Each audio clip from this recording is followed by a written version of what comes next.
Muy buenas noches, muchas gracias por acompañarnos. Hoy transmitimos el programa La Controversia, que es un programa de Canal Capital, de la Franja de Opinión,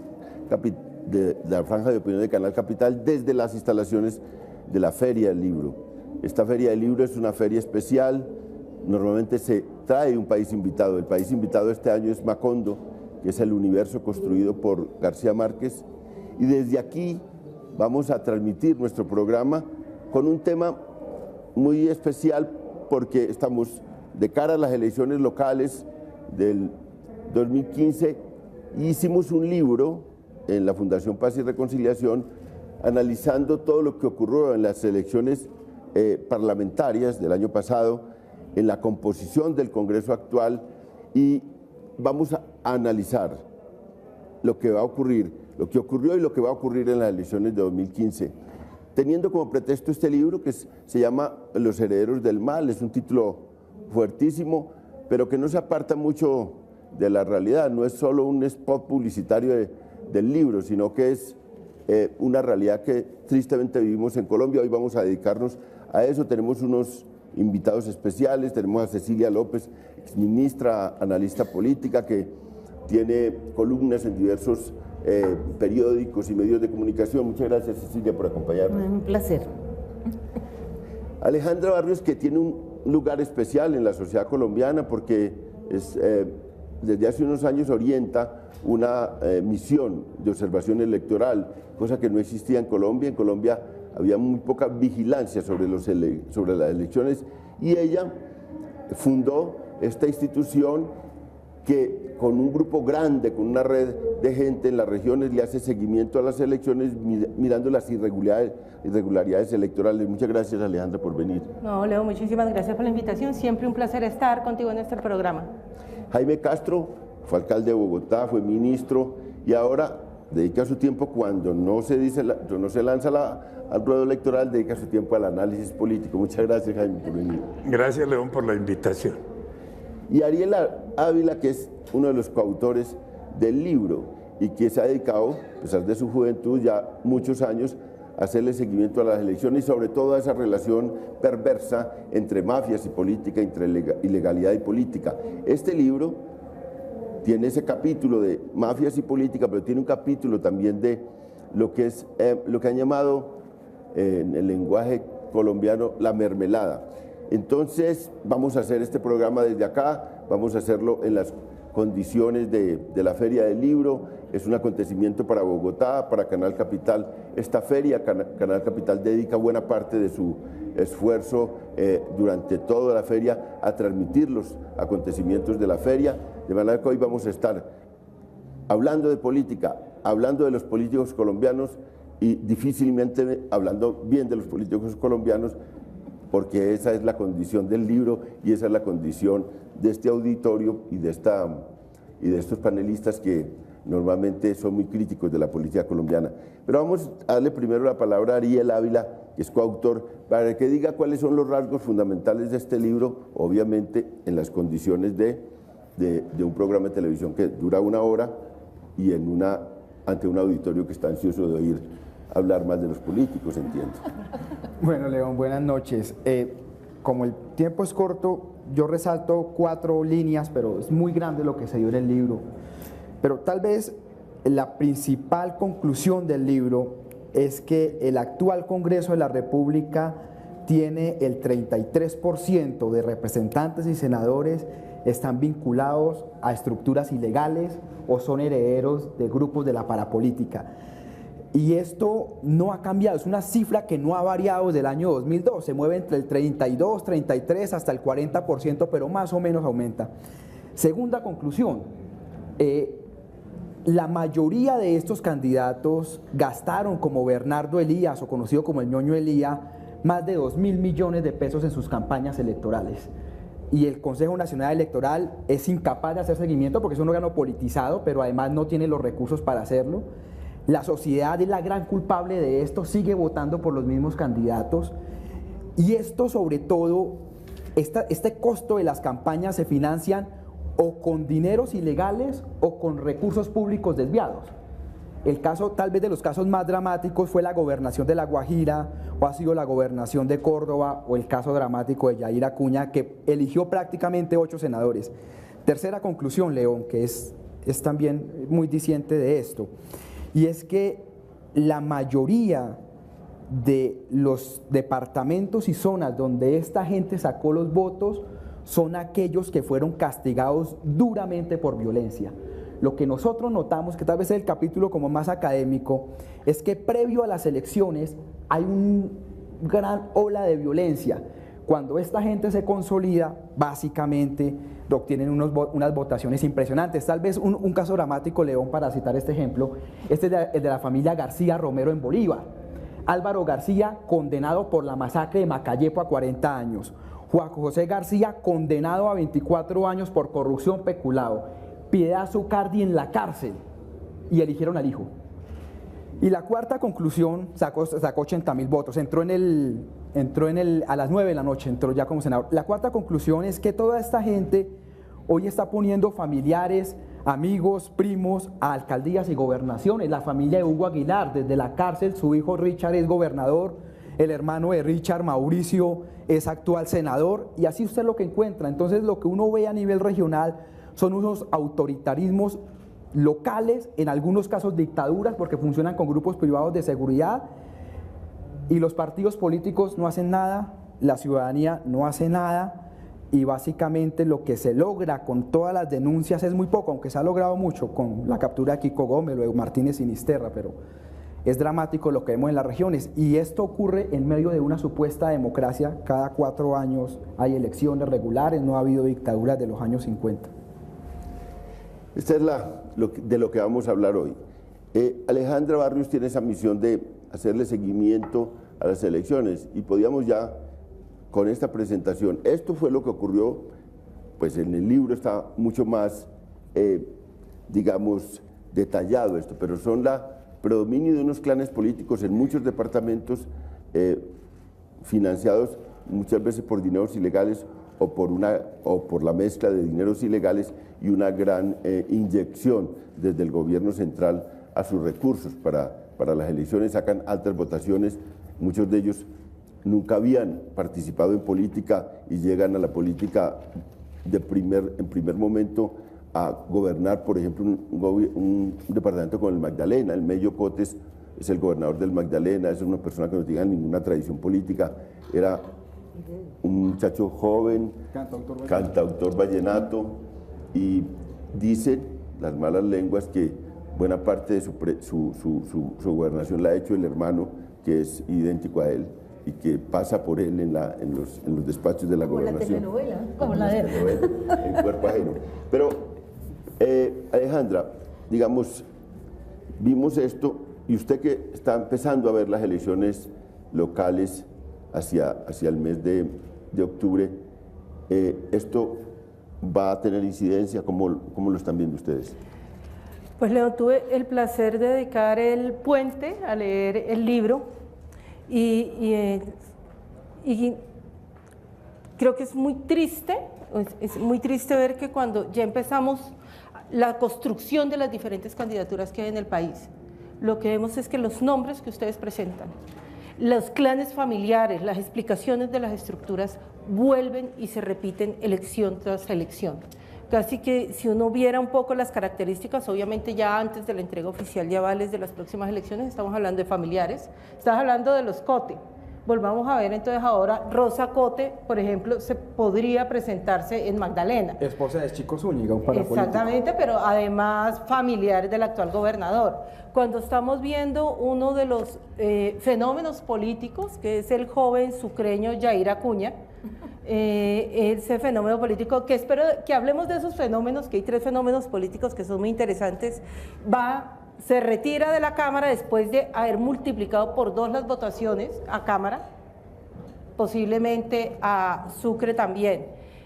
Nos vamos al Valle del Cauca y encontramos la casa de Dilian Francisca como posible candidata, y cuando empezamos a recorrer el país, lo que vemos es que esos clanes locales de los que hablaba Ariel tienen un poder económico tan fuerte, tan fuerte, que el ejercicio de la política está pasando completamente por ahí, pero te dejo dos perlas solamente para que lo hablemos ahora, que muchos de esos planes se construyen en las comisiones tercera y cuarta del Congreso de la República, que son los que tienen que ver precisamente con el tema de presupuesto y son los que tienen que ver con los temas económicos, porque viendo los datos, cuando empecé a ver tus listas, no te imaginas la sobrerepresentación que hay de los investigados de una región del país, que es la Costa Caribe, y la cantidad, y es ahí donde hacen toda la carrera electoral y política.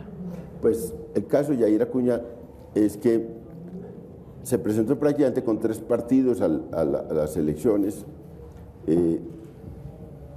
parlamentarias. Sacó en su lista de 100% Colombia, en Sucre, una votación que le dio él, se eligió él y otro representante a la Cámara. También eligió un representante a la Cámara por Casanare y eligió 2 por un partido que era el Partido de las Negritudes, que era un partido cercano a él, 2 representantes a la Cámara, son 5, y le puso 10.000 votos contados a 8 senadores, de manera, 7 o 8 senadores, de manera que él solo, 38 años, una persona de un departamento como Sucre, pone 5 representantes a la Cámara, más que partidos estructurados, y le puso votos a 8 senadores. Eso con una conjunción de dineros enormes, invirtiendo sumas desorbitantes de dinero en su departamento y en otros departamentos. Carrera política en la comisión tercera y en la comisión de acusaciones. De ahí nos salió la joven promesa sucreña. Y ahora para gobernador, y vamos a ver cómo va a ser esas elecciones en Sucre. Cecilia, usted ha vivido eso en la política, un poco víctima de eso también, en la competencia política al interior del Partido Liberal, una senadora que todo el mundo le reconoce una estatura intelectual enorme, una capacidad enorme también de ejecución cuando estuvo en puestos públicos. Sin embargo, en la carrera política anterior del Partido Liberal, de alguna manera fue víctima de toda esta influencia del dinero que, digamos, pone a candidatos que no tienen mayores capacidades políticas, intelectuales, a gobernar, y deja a personas tan valiosas a veces como Cecilia. No sé si estoy diciendo mal, si usted lo siente así, Cecilia. Pues mira, pues puede sonar petulante, pero la verdad es que yo siento algo que creo que se desprende de este libro. Es decir, yo creo que el país se ha acostumbrado a estos datos, que Yair Acuña es quien es, allá la gente le resbala, porque no hay, una cosa que no se hace es mirar eso qué significa. Bueno, primero eso significa que en la política la gente que no tiene esos valores, o sea que es una persona normal, la expulsen. Y creo que varios de aquí somos víctimas de eso. Yo me sentí expulsada del Partido Liberal, simple y llanamente porque, Dios mío, uno no le pasa ni por la imaginación esta cosa. Era mucho más importante Arlet Casado. Cuando a mí me dijeron que Arlet Casado era la importante en la lista del partido, ¿sí? Porque era la esposa de López Cabrales, que está, porque le había puesto 70.000 votos. Preso por parapolítica. Preso por parapolítica, y le había puesto 70.000 votos a la candidatura de Pardo, con la cual me siguió compitiendo. Es una pelea de, como dicen en la costa de Toche, ¿cómo es que se llama? Guayaba Madura. Con Guayaba Madura. Bueno, pero a mí lo que me preocupa son 2 cosas, y quisiera plantearlas aquí. Una es que esto lo que está significando es que todos tenemos la culpa en el sentido de que nos dejamos expulsar o simplemente rechazamos la política. Es tan asquerosa la política colombiana que la gente decente, realmente decente, la gente normal, diría yo, sale corriendo. Eso me parece que es una cosa grave, porque esto se está reconcentrando. Pero la otra cosa que me parece muy grave es que aún políticos que tienen una trayectoria mucho más transparente, que son muy pocos, están también con el vicio de la familia. O sea, esta cosa de que se van formando clanes, que es una copia que ya trasciende a esta gente corrupta y se ha vuelto el modus operandi de toda la política. Entonces, esto lo que significa, bueno, y la tercera duda es por qué el gobierno central apoya esto. A mí me decían en Barranquilla, que es, imagínense, la joya de la corona, en Barranquilla me decían, mire, Cecilia, aquí estos tipos, Ashton y eso, son importantes porque son importantes en Bogotá, porque les paran bolas en Bogotá. O sea, la culpa de esto la tiene el gobierno central. Él ha tenido el gobierno anterior, la tiene este gobierno, y seguiremos así. Porque en vez de irse allá, lo que dijo, ¿cómo se llama? El famoso economista que dijo, ¿cómo es que se llama? Mejor ser rico que pobre. No, lo que te quiero Mejor tener votos que no, eso creo que lo dijo también un famoso político costeño. Lo que yo siento es que puede sonar una cosa repetida. Estamos en una crisis de democracia, la cosa más salvaje, a nivel nacional por la corrupción. Esta misma rosquita que ya vimos, una élite que se volvió corrupta y que todo el mundo pues los dejó hacer hasta que se reventaron. Y en las regiones este tipo de democracia absolutamente capturada por esta gente. Entonces, en el fondo, nosotros debemos ser conscientes que si votamos, como hemos votado siempre, porque de esto no nos salvamos ninguno, vamos a sostener una crisis de la democracia. Mire, Héctor Chamiz escribió ayer un artículo en El País que se los recomiendo, que se llama Corrupción, y habla de América Latina, y habla del caso de Chile, habla del caso de Brasil y habla del caso de México. Y eso que le faltó Argentina. Y yo le puse una nota porque lo conozco y le dije, bueno, ¿y Colombia qué? O sea, en general hay una crisis de democracia en la región. Él llama la democracia, la nueva forma de la democracia, pero nosotros la tenemos peor por toda esta mezcla de corrupción, de clanes familiares, de élites sin valores y de patrones de comportamiento que expulsan a la gente que no comparte eso. Jaime, digamos que usted, que tiene una larga trayectoria política, en realidad, ahora en una conversación así personal me decía, no, es que somos colombianos, que es rasgos muy colombianos, pero mira un poco en esta cosa histórica de lo que vino después de todo el ascenso del narcotráfico, y ahora usted siente que vamos a lo peor o vamos superando este tema. Vamos sin duda alguna a lo peor. El sistema político colombiano pierde cada día más legitimidad, más credibilidad frente a la opinión. Este libro es una de las pruebas en el caso de la ilegitimidad del Congreso de la República. Ha dicho aquí Ariel Ávila, después de una investigación sobre el terreno, con cifras, con nombres, con apellidos, el libro prueba que el 33% por lo menos de las cámaras es producto o de la presión armada de los paramilitares u otros grupos ilegales, o la delincuencia que está en el contrabando, en la contratación pública, en fin. Agrega Ariel, esto viene desde el año 2002. Yo diría que empezó a incubarse antes, pero tal vez las primeras cifras son del 2002. Después del 2002, como el hecho es de público conocimiento, los gobiernos nacionales, los partidos, los distintos congresos nos han dicho, hemos hecho la gran reforma política en el año 2003. Expidieron el acto legislativo 01 del 2003. Después dijeron, en el año 2009 expedimos otra gran reforma política. Y esto tiene que ver con las elecciones del 14. De manera que fracasaron esas dos reformas políticas. Por muchas razones, pero yo quiero destacar una. Porque esas reformas políticas no hicieron la reforma política territorial, a nivel local y departamental. Porque, no nos digamos mentiras, buena parte de la clase política nacional es producto de lo que hay en municipios y departamentos, del uso y el abuso del poder, en cabeza de alcaldes, de gobernadores, que hacen parte de unas roscas, de unas camarillas, a veces clanes familiares, que se comportan como verdaderas mafias políticas. En el libro ustedes no desarrollan a profundidad el tema, lo nombran. Claro, su enfoque en la investigación era otro, pero, ojo, el tema de lo que aportan municipios y departamentos desde la politiquería y la corrupción a toda la ilegitimidad del sistema político nacional es muy grande. Yo los invitaría, después de felicitarlos por esta investigación, a que la hicieran ahora mismo para las elecciones territoriales y que nos dijeran a todos los colombianos, porque ustedes analizan 10 departamentos, pero esto se da en los 32 departamentos, en mayor o en menor proporción.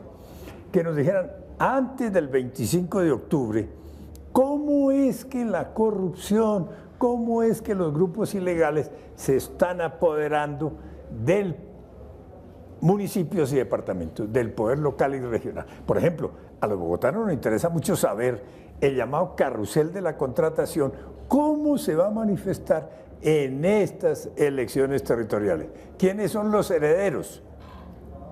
De una u otra manera, ¿quiénes son los herederos del carrusel de la contratación? Vamos a hacer estamos en curso haciendo esa investigación, es un compromiso nuestro, hay unos recursos para hacerla. Siempre hacemos el tamaño de la investigación depende de los recursos, que es cooperación internacional normalmente, y entonces vamos a hacer esta investigación. Para efectos de nuestro programa La Controversia, vamos a hacer una pausa.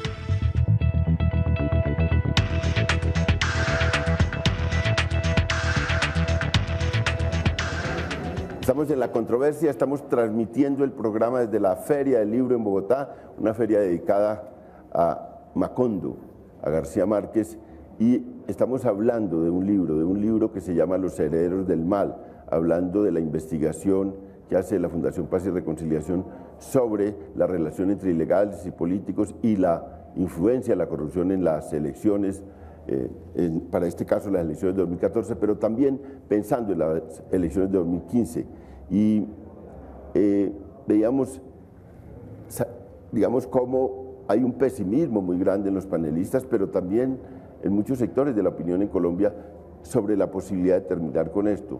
Aquí examinamos nombres, la diferencia con las investigaciones, otras investigaciones, unas muy profundas e importantes que se dan en el país sobre democracia, es que nosotros acostumbramos poner nombres a los hechos. Eso nos acarrea muchos problemas, amenazas, exilios, pero creemos que es una tarea que hay que hacer en Colombia y por eso estamos en esto. Afortunadamente hay en el país un poco de más conciencia sobre el asunto en los medios de comunicación y hay más atención sobre esto. Pero, Ariel, ¿cómo está preparando la investigación para el 2015? ¿Qué se ve hacia el 2015?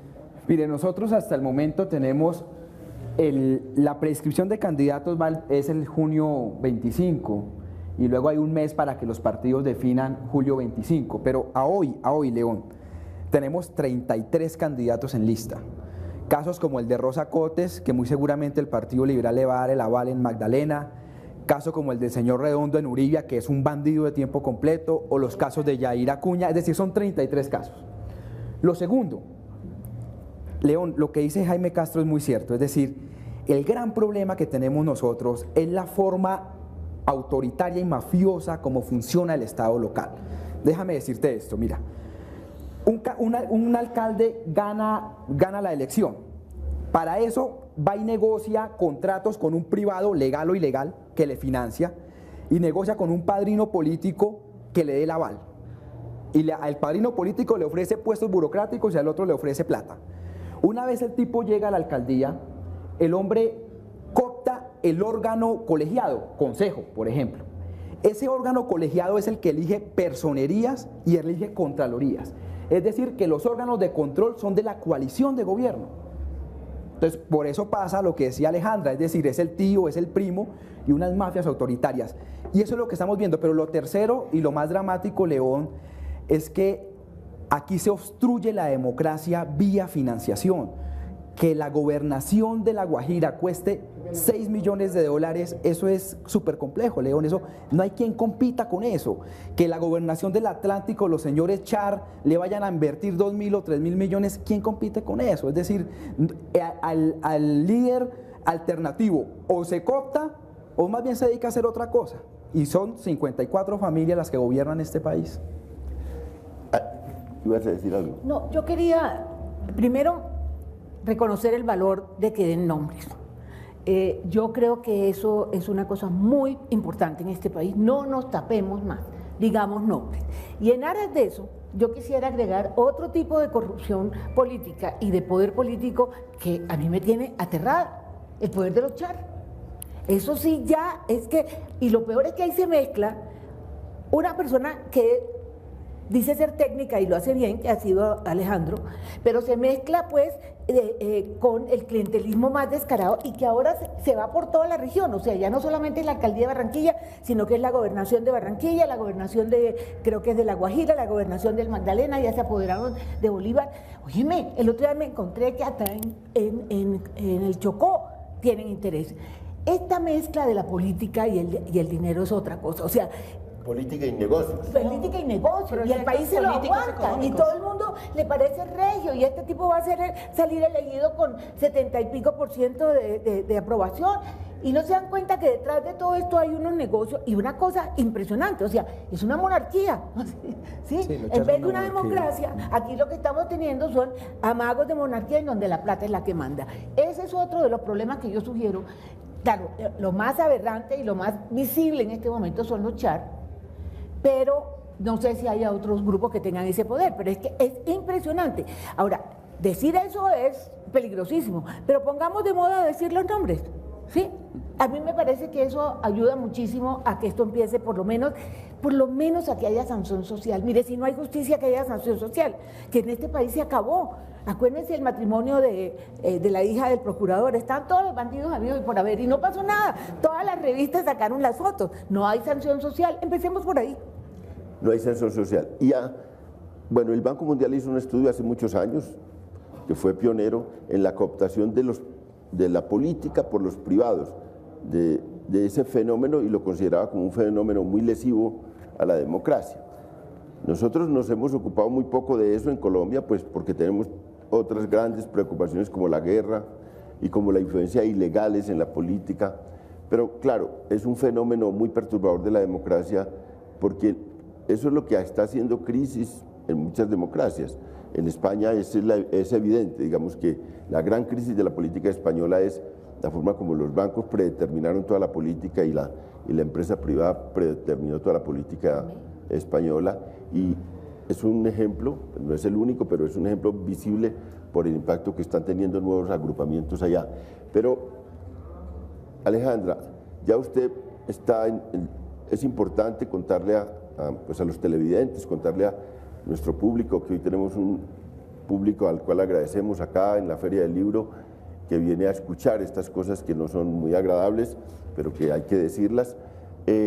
¿Cómo tiene usted diseñado esto, la observación electoral hacia las elecciones de 2015, estas cosas que las vamos descubriendo poco a poco, porque no es fácil llegar a todos estos fenómenos, es riesgoso, no es fácil, las huellas que dejan los que invierten en la política no son muchas, los mecanismos no ayudan, y nuestra observación siempre es precaria. Nosotros colocamos pequeños grupos de investigadores en las regiones hasta donde nos alcanzan los recursos.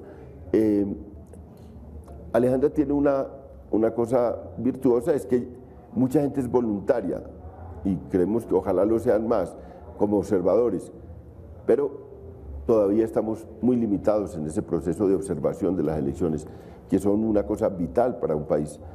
Pero Alejandra, ¿cómo está pensando esto hacia estas elecciones locales de 2015? Pues tenemos preparado todo el despliegue. Nuestro objetivo es poder tener alrededor de unos 4.000 observadores en calle. El año pasado tuvimos 11.000 observadores en calle, unos hombres y mujeres maravillosos que salieron a observar las elecciones.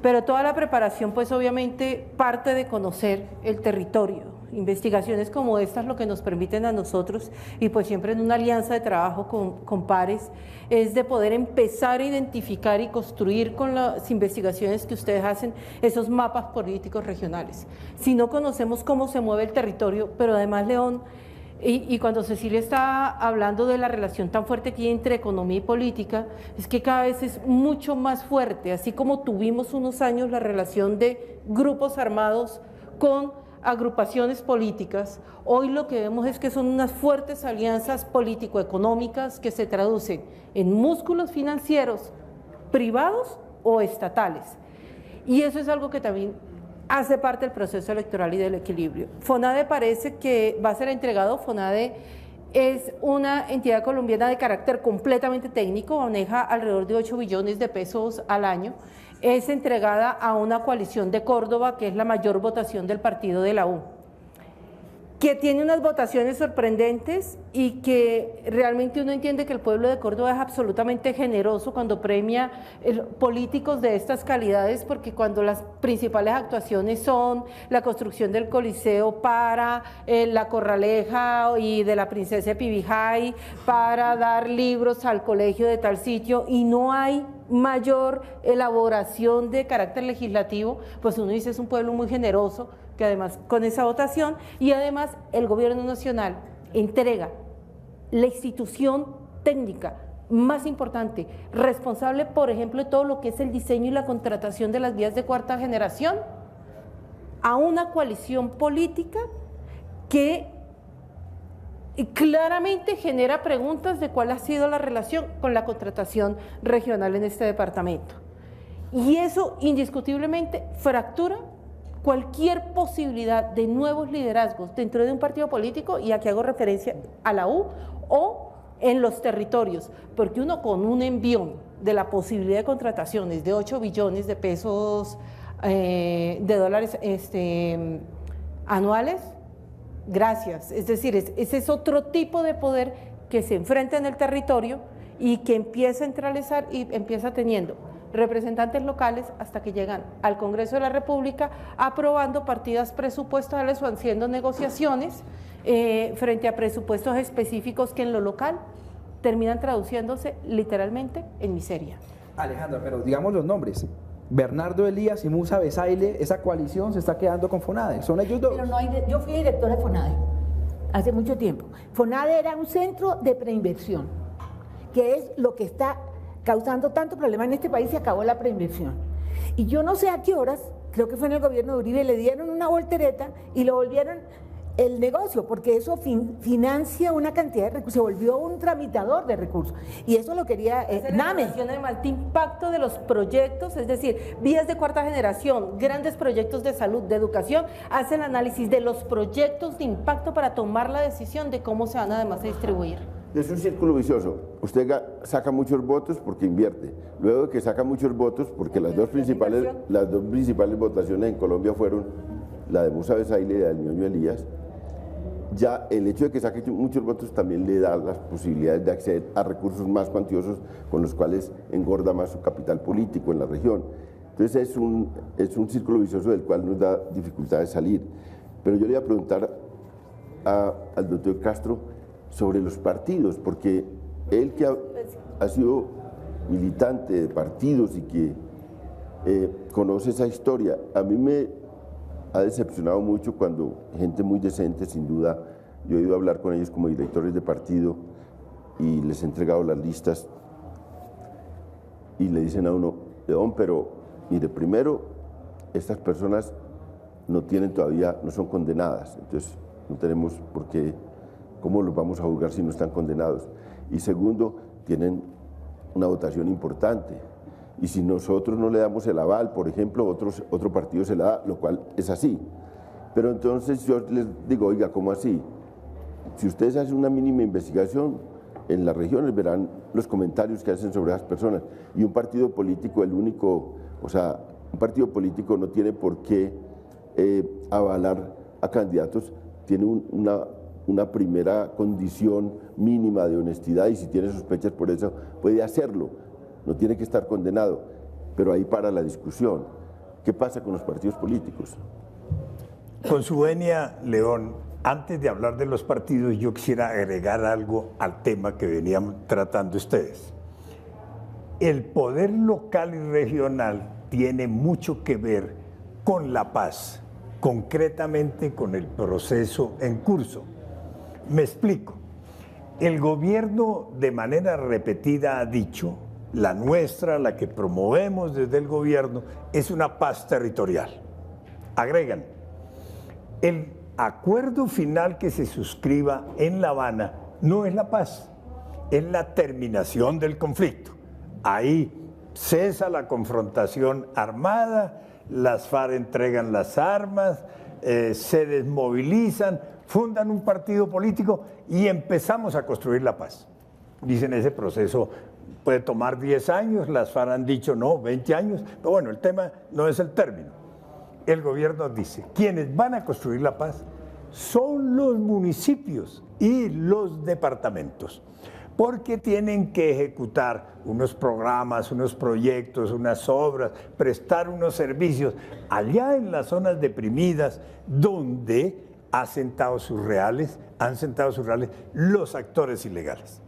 El esquema teóricamente es válido, pero la pregunta obvia es, perdón, con los alcaldes y gobernadores que vamos a elegir el 25 de octubre, ¿se va a construir la paz? Yair Acuña va a construir la paz en Sucre. Perdón, esos alcaldes y gobernadores son también herederos del mal. El gobierno nacional lo sabe. Lo que llama la atención es que no haga absolutamente nada para ponerle remedio a esa situación. De manera que la construcción de la paz, a partir del 25 de octubre, va a demorarse otros 4 años más, cuando termine el periodo de los que se elijan en el mes de octubre. Y entro al tema de los partidos. Los partidos no tienen posiciones sobre estos temas, no tienen propuestas, no tienen interés en acabar con esa situación, porque los partidos políticos mandan los herederos del mal. Ellos son los dueños de los partidos. Los partidos los institucionalizamos, los financiamos con recursos del Estado. Son miles de millones de pesos lo que nos cuestan los partidos, y los partidos mandan los congresistas en todos los partidos. Los antiguos, los nuevos, mandan los congresistas. La mayoría son herederos del mal. Entonces, ¿ellos qué interés tienen en eso? Entonces, eso explica que el Congreso como Congreso tampoco se ocupe del tema y que no se ocupe el gobierno, porque el gobierno dice, perdón, si yo meto la mano en ese tema, daño mis mayorías para que me aprueben el presupuesto, para que me aprueben el Plan Nacional de Desarrollo. Pero mire, yo lo resumo diciendo lo siguiente. El sistema político colombiano está colapsado en sus distintas ramas, por distintas razones. Se ha degradado. Aquí no hemos tenido primavera árabe o movimiento indignados porque había una especie de bonanza económica, había un crecimiento sostenido, inversión extranjera, baja inflación, y eso permitía un poco combatir la pobreza, castigar el empleo. Pero ahora que se degrada también la situación económica, ¿qué va a ocurrir? Nadie se lo está diciendo a Colombia. Aquí hay una falta, hay un vacío político inmenso y una falta de liderazgo. Nadie sabe qué va a pasar. Ese vacío no lo está llenando el gobierno, no lo llenan los partidos, no lo llena el Congreso, no lo llenan instituciones sociales. En otros países y en Colombia en otras épocas, ese vacío lo llenaba la Iglesia. Cuando la caída de Rojas Pinilla, la Iglesia Católica jugó un papel muy importante. En otros países lo llenan los militares, entre nosotros afortunadamente no ha sido así, en fin. Entonces, aquí hay un vacío político, una falta de liderazgo. No hay el hombre providencial tampoco. Y yo creo que el país está como esperando el Redentor, esperando el Mesías, el líder, que por lo menos nos diga dónde está la luz al final del túnel. Porque es que o estamos entrando al túnel o estamos en la mitad del túnel. Todos los días hay nuevos escándalos en la política colombiana y ya no tocan solo pues, a los parlamentarios, que son el objeto de nuestra investigación, sino también a magistrados de las Cortes. Es triste lo que está viviendo hoy con el doctor Pretel, que todos los días surgen nuevas cosas, ya no solo de tráfico de influencias internas, sino de comprar tierras despojadas a los campesinos en Urabá o de recibir una suma supremamente escandalosa, hoy se habla en la prensa, para torcer, digamos, designios de la justicia. Y esas son las cosas de las que nos ocupamos en estos análisis, a sabiendas de los riesgos que se tiene. Vamos a una pausa y volvemos para seguir discutiendo sobre esto y vamos hasta al último segmento.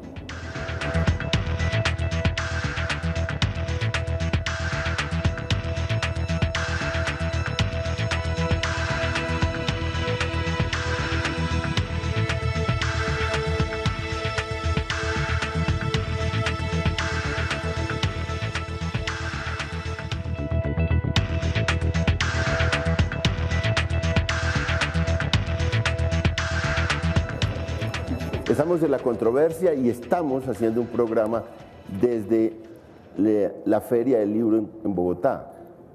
Con motivo de la Feria del Libro estamos hablando de un libro, Los herederos del mal, y estamos hablando de la influencia de las mafias ilegales en la política colombiana, también del sector privado y de lo perverso que es la influencia del sector privado en la política, y sobre todo estamos hablando también de lo que es la utilización de dineros del Estado y de contratos del Estado para obtener gran influencia electoral.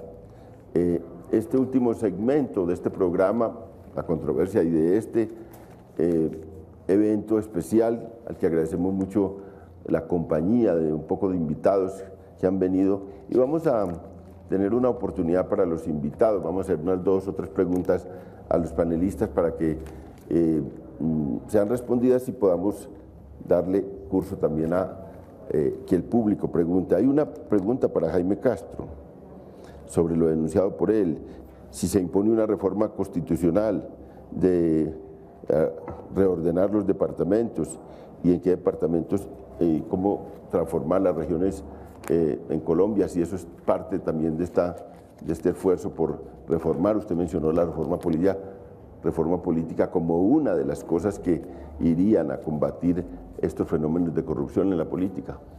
A ver, nosotros hemos hecho descentralización administrativa, porque una serie de atribuciones que eran del gobierno nacional se pasaron a departamentos y municipios, que hoy pueden ocuparse de salud, de educación, de infraestructura, de saneamiento básico, de recreación, de utilización del tiempo libre. Son como 17 renglones que fija la ley.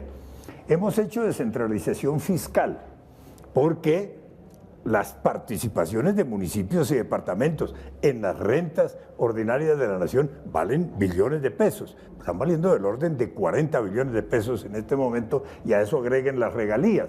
Y la tributación departamental y municipal ha mejorado.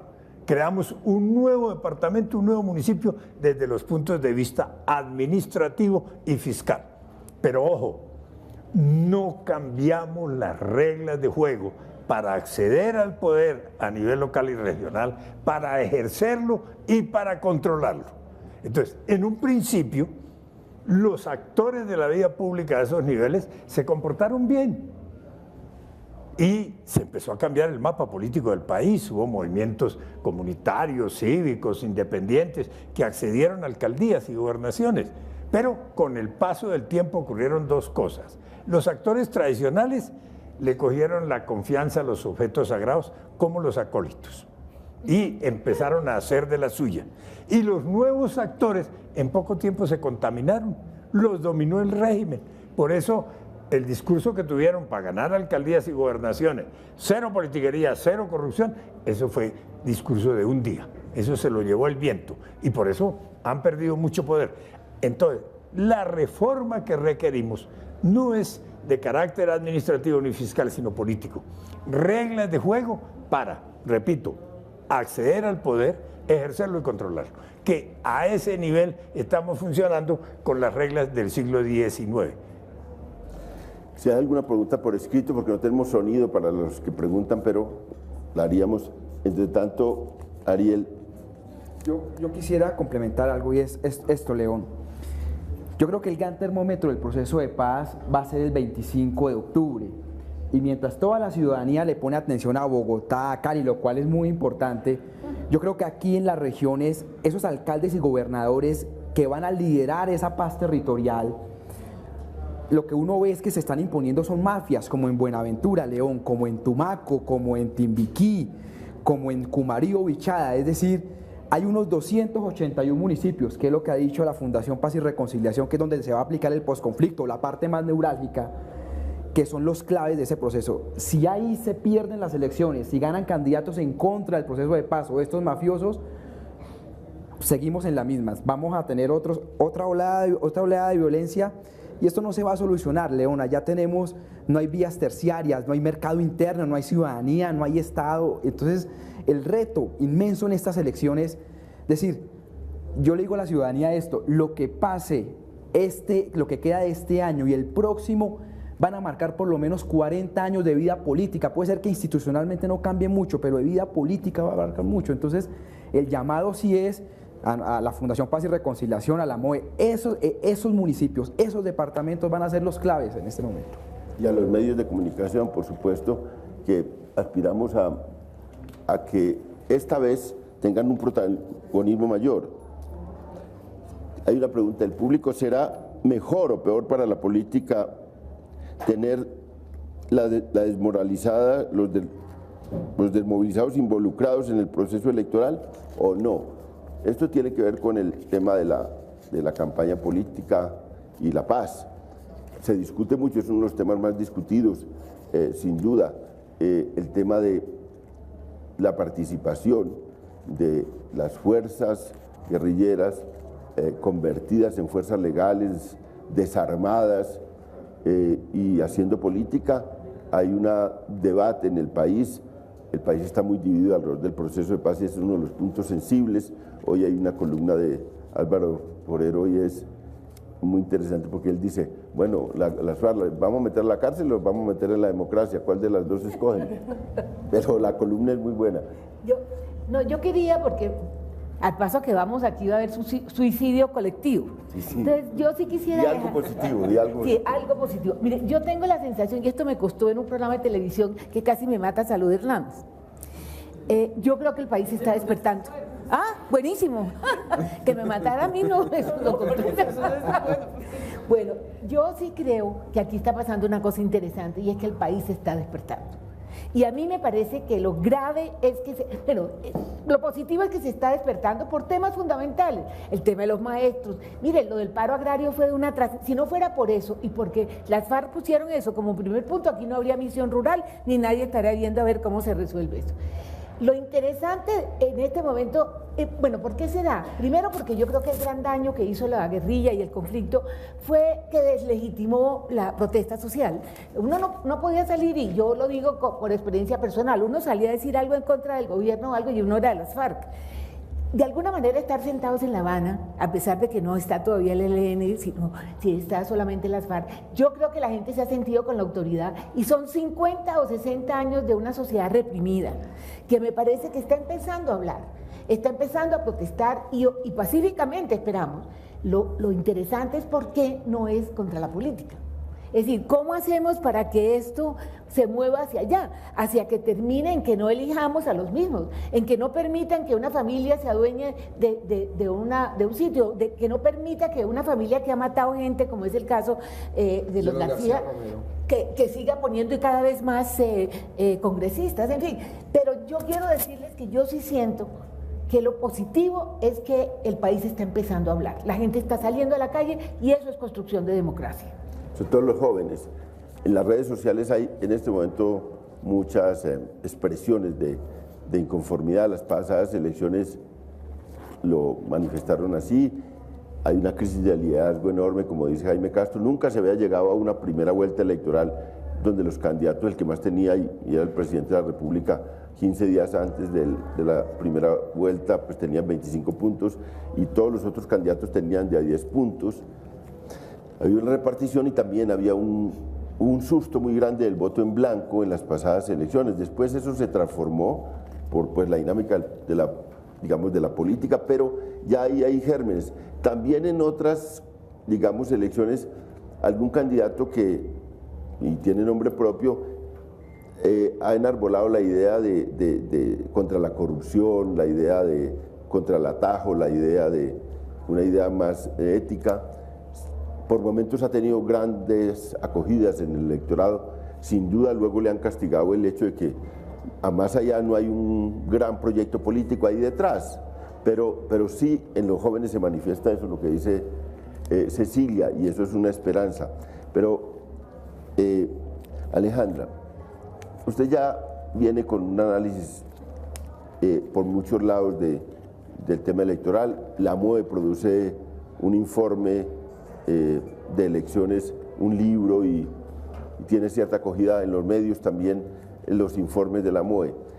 Viendo ya todo ese entramado electoral que se presenta, siempre en algún momento hemos dicho cosas positivas. Por ejemplo, el anterior informe de la MOE, en las elecciones parlamentarias y en las presidenciales, una cosa importante fue la reducción de los fenómenos de violencia en las elecciones, y eso es importante.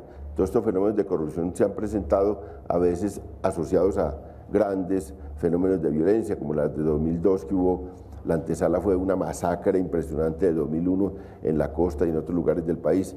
Si hay reducción de la violencia, y uno dice, puede ser un signo que también hacia adelante haya reducción de la corrupción. Pues eso es algo que esperamos. Cuando estábamos en el 2006 y empezamos a hacer todos los análisis con las violencias locales políticas disparadas, además porque muchas de las transformaciones políticas que se hicieron en el país, doctor Castro, fue lamentablemente también el tiempo que se empezaron a asesinar los candidatos contrarios políticos, independientemente de la ideología, porque iban por el territorio, es decir, no importa en algunos casos la postura ideológica, en otros sí se arrasó a las organizaciones sociales o de posturas de izquierda en algunas regiones de este país. Y llegó todo el tema de la violencia. Llegó un momento que con un grupo de los que hacemos parte como del ejercicio de mirar lo que pasa en el país, decíamos cómo extrañamos el clientelismo. Y extrañamos el clientelismo porque es que es mucho más fácil buscar cómo identificar el clientelismo de cuando uno ve que hay balas entrecruzadas, acabando cualquier posibilidad de un debate político. Entonces estamos y esperamos que estamos en el escenario del clientelismo, y cuando uno voltea a mirar la fuerza del escenario del clientelismo, hay unas zonas de este país que como quiera para este proceso electoral hay que mirar con muchísimo cuidado, y es porque si logramos avanzar hacia un proceso de paz, y quiero hacer un poco referencia a la pregunta que es tan polémica, no para decir si deben participar o no, sino sencillamente para señalar lo siguiente: si vamos a un proceso de paz, quizás la pregunta pertinente no es si en esos lugares pueden participar o no en política aquellos que se desmovilicen, es si el Estado como Estado, con servicios sociales, con educación, con salud, con presencia y seguridad, va a poder llegar a esos lugares, porque si no lo que nos vamos a encontrar en esos lugares, más allá de la discusión, además muy rola de pueden estar sentados o no en el Congreso, es que si van a estar sentados o no en las alcaldías y quiénes, o en los consejos, pero además quiénes de verdad van a copar esos territorios, porque si el Estado no llega a todas esas zonas que está diciendo Ariel, a todas esas zonas, León, donde yo sé que ustedes tienen desplegados en este momento también ya investigadores, ahí los que van a llegar son las BACRIM, o los que van a llegar son los narcotraficantes, y toda esta discusión rola de con quiénes nos vamos a sentar en el Congreso, pues es que resulta que ya se van a seguir sentando con matones, con mafiosos, y no vamos a tener escenarios democráticos en lo local. Y ahí saltamos entonces al tema que yo creo que en últimas es el telón de fondo, y es el tema de la impunidad. Y impunidad pasa, Cecilia, por lo que estabas diciendo, tengo poder y no pasa nada. Se nos acabó el tiempo. Muchas gracias a todos los televidentes que nos escuchan, muchas gracias al público, pueden aplaudir. Entonces, aplausos.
Tallado esto, pero son la predominio de unos clanes políticos en muchos departamentos financiados muchas veces por dineros ilegales o por la mezcla de dineros ilegales y una gran inyección desde el gobierno central a sus recursos para las elecciones, sacan altas votaciones, muchos de ellos nunca habían participado en política y llegan a la política en primer momento a gobernar, por ejemplo, un departamento como el Magdalena. El Mello Cotes es el gobernador del Magdalena, es una persona que no tenía ninguna tradición política, era un muchacho joven, cantautor vallenato, y dicen las malas lenguas que buena parte de su gobernación la ha hecho el hermano, que es idéntico a él y que pasa por él en los despachos de la gobernación. Como la telenovela, como la de En cuerpo ajeno.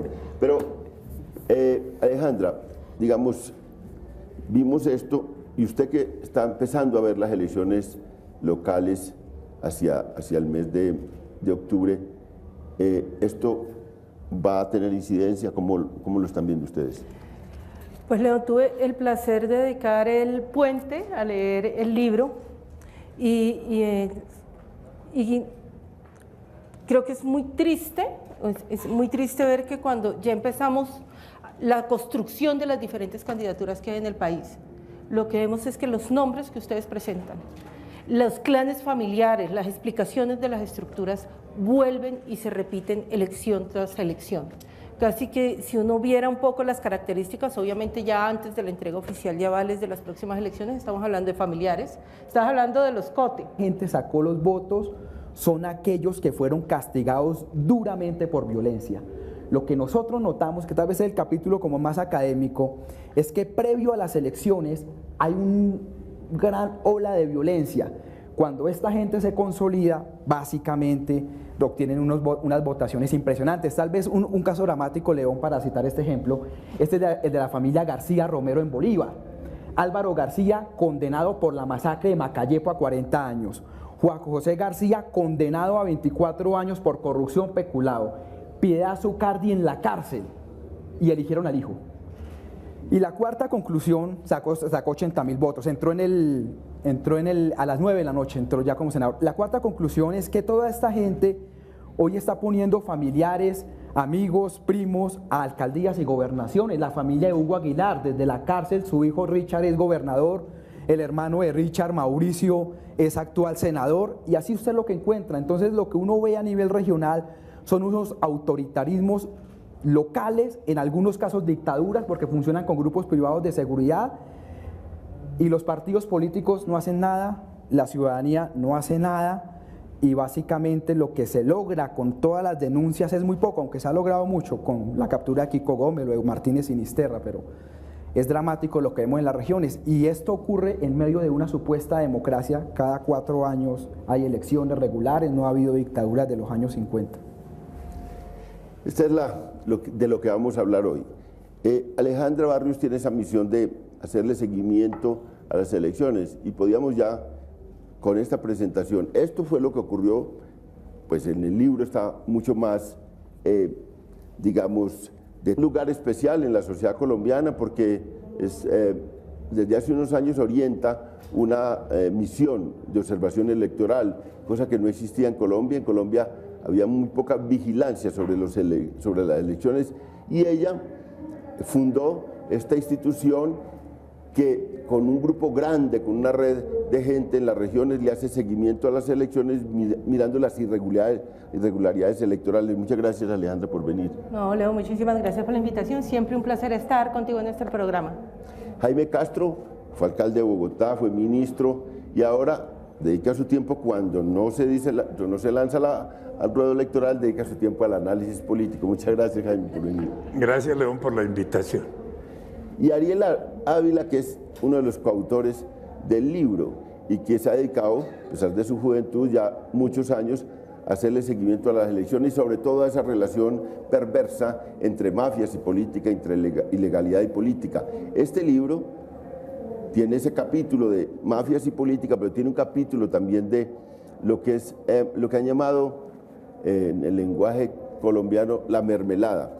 Entonces vamos a hacer este programa desde acá, vamos a hacerlo en las condiciones de la Feria del Libro. Es un acontecimiento para Bogotá, para Canal Capital. Esta feria, Canal Capital dedica buena parte de su esfuerzo durante toda la feria a transmitir los acontecimientos de la feria, de manera que hoy vamos a estar hablando de política, hablando de los políticos colombianos, y difícilmente hablando bien de los políticos colombianos, porque esa es la condición del libro y esa es la condición de este auditorio y de estos panelistas que normalmente son muy...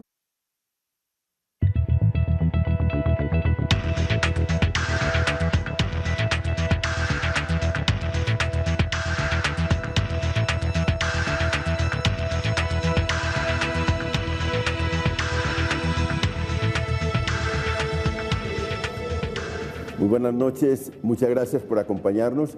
Hoy transmitimos el programa La Controversia, que es un programa de Canal Capital, de la Franja de Opinión, de Canal Capital, desde las instalaciones de la Feria del Libro. Esta Feria del Libro es una feria especial, normalmente se trae un país invitado. El país invitado este año es Macondo, que es el universo construido por García Márquez, y desde aquí vamos a transmitir nuestro programa con un tema muy especial porque estamos de cara a las elecciones locales del 2015 y hicimos un libro en la Fundación Paz y Reconciliación analizando todo lo que ocurrió en las elecciones parlamentarias del año pasado, en la composición del Congreso actual, y vamos a analizar lo que va a ocurrir, lo que ocurrió y lo que va a ocurrir en las elecciones de 2015. Teniendo como pretexto este libro que se llama Los herederos del mal, es un título fuertísimo, pero que no se aparta mucho de la realidad, no es solo un spot publicitario del libro, sino que es una realidad que tristemente vivimos en Colombia. Hoy vamos a dedicarnos a eso, tenemos unos invitados especiales, tenemos a Cecilia López, exministra, analista política, que tiene columnas en diversos periódicos y medios de comunicación. Muchas gracias, Cecilia, por acompañarnos. Un placer. Alejandra Barrios, que tiene un crítico de la política colombiana, pero vamos a darle primero la palabra a Ariel Ávila, que es coautor, para que diga cuáles son los rasgos fundamentales de este libro, obviamente en las condiciones de un programa de televisión que dura 1 hora y ante un auditorio que está ansioso de oír hablar más de los políticos, entiendo. Bueno, León, buenas noches. Como el tiempo es corto, yo resalto 4 líneas, pero es muy grande lo que se dio en el libro.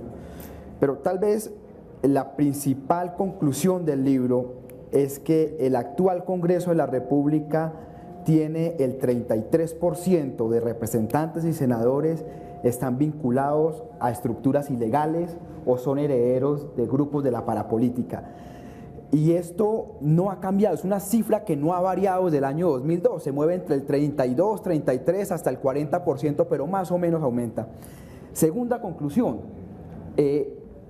la mayoría de estos candidatos gastaron, como Bernardo Elías o conocido como el Ñoño Elía, más de 2.000 millones de pesos en sus campañas electorales.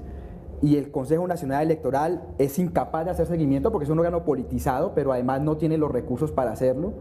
La sociedad es la gran culpable de esto, sigue votando por los mismos candidatos y esto sobre todo, este costo de las campañas se financian o con dineros ilegales o con recursos públicos desviados. El caso, tal vez de los casos más dramáticos, fue la gobernación de La Guajira o ha sido la gobernación de Córdoba o el caso dramático de Yair Acuña, que eligió prácticamente 8 senadores. Tercera conclusión, León, que es también muy diciente de esto, y es que la mayoría de los departamentos y zonas donde esta